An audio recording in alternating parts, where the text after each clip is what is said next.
Olá! Em 1961, a IBM lançou o seu primeiro computador com transistor, que processava dados binários entre 1 e 64 bits e tinha 1,82 m de altura.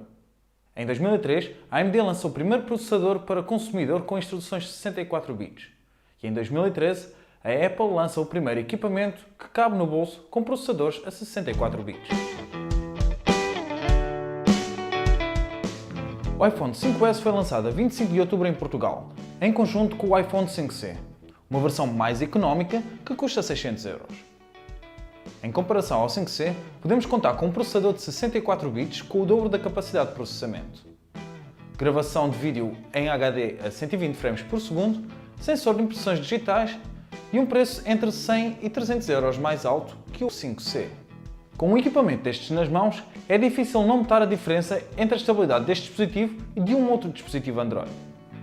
Uma vez que os utilizadores que gostam de tirar o telemóvel do bolso para efetuarem 3 tarefas em 10 segundos, não existe nenhum problema de fluidez com o 5S. Não existe esperar que a aplicação retome, mas existem casos em comum, em que a Apple ou outra marca não publicitam. Um dos exemplos é que o corpo do iPhone 5S continua a aquecer. Não tanto como o Ascend Mate ou como o Lumia 1020, mas ainda o faz. Outro exemplo é também a sua bateria, que em momentos desiludiu o suficiente. Após o almoço, café às 2, e aí o iPhone deu o sinal de 20% de bateria, algo que deveria ser suficiente para visitar um cliente, arranjar um PC e voltar. Mas não foi depois de cerca de 70 minutos, sempre a WhatsAppar, o telemóvel desliga-se, tornando-se assim um pisa-papéis de 4 polegadas.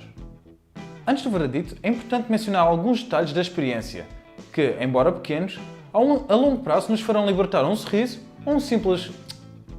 Embora na altura do iPod Steve Jobs tenha dedicado muito tempo ao clique quando se encaixam os fones, no 5S é preciso dedicar alguma força a encaixar os mesmos. Uma força que, com o pequeno tamanho da ligação dos fones, pode magoar alguns dedos mais sensíveis. Isto também se aplica ao cabo USB. Para quem vem do iPhone 4, notar-se há uma boa diferença no ecrã. É mais comprido e não muito mais largo.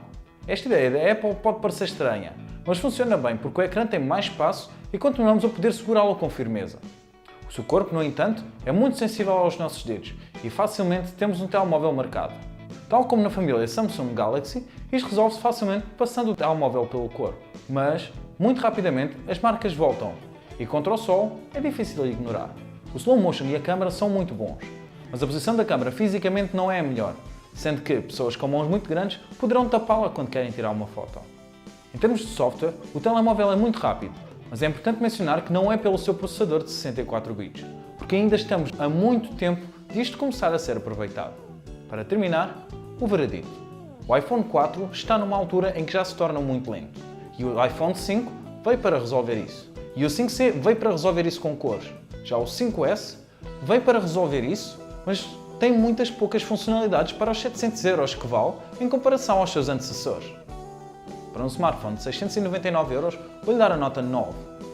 Continua a ser muito firme, robusto, continua a ser um exemplo a seguir, mas é um casamento que já vimos. E por hoje é tudo.